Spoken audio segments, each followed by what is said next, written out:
mother and call for.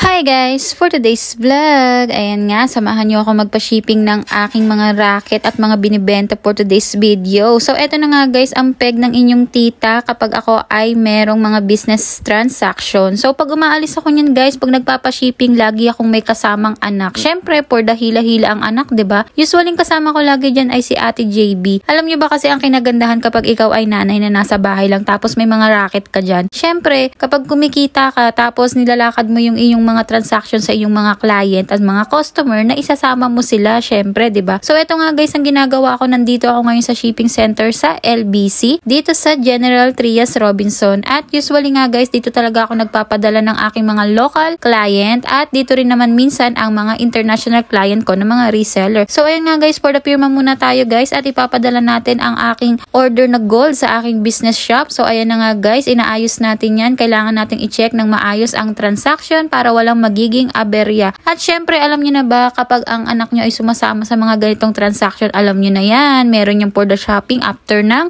transaction na mga ginagawa ko. Talagang sasama yan sa akin para mag-shopping. So parang eto na rin yung ginagawa naming date. At kaya naman kami napadpad dito sa Robinson Appliances dahil alam nyo na, kapag nanay ka, meron ka talaga mga goal na bilihin. At dito nga ay nag-inquire muna ako. At syempre, hindi ko agad mabibili kasi medyo may kamahalan, kaya napadpad naman kami rito sa mga kitchenware. So ayan na nga guys, for the bili na nga ang person. Ito talagang pinaka-lifestyle at ginagawa ko, talagang hobby na yung ganito na once na kumikita ako sa mga racket ko, talagang hindi pwede akong bibili ng kahit na anong gamit para sa bahay dahil ito na talaga yung kasiyahan ng mga nanay ngayon, yung magkaroon ba ng mga gamit na pwede nilang ipundar at ipunin, 'di ba? Kahit hindi naman siya ganun kamahal, at least nakikita mo yung pinaghihirapan mong mga negosyo. Dahil tapos na nga ako mamili, ayan na nga for the turn na ngayon ng aking panganay na si Ate JB, at syempre alam mo na yan, for the request lagi yan, talagang kakain at kakain lang yan kapag yan ay kasama ko. So eto na nga kami guys, nandito na nga kami sa Mang Inasal. Syempre sa akin lang ang Mang Inasal dahil ang favorite niya talaga is Jollibee. So nandun nga siya guys, umorder lang siya ng Jollibee at dito nga kami kumain sa Inasal. So medyo nakakahiya pero wala kaming pake.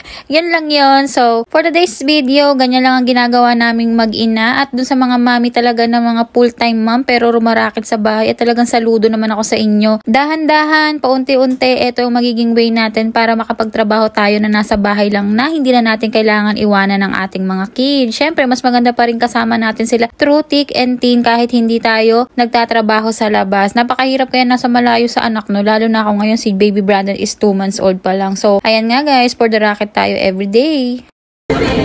Kumakain ako na halo-halo.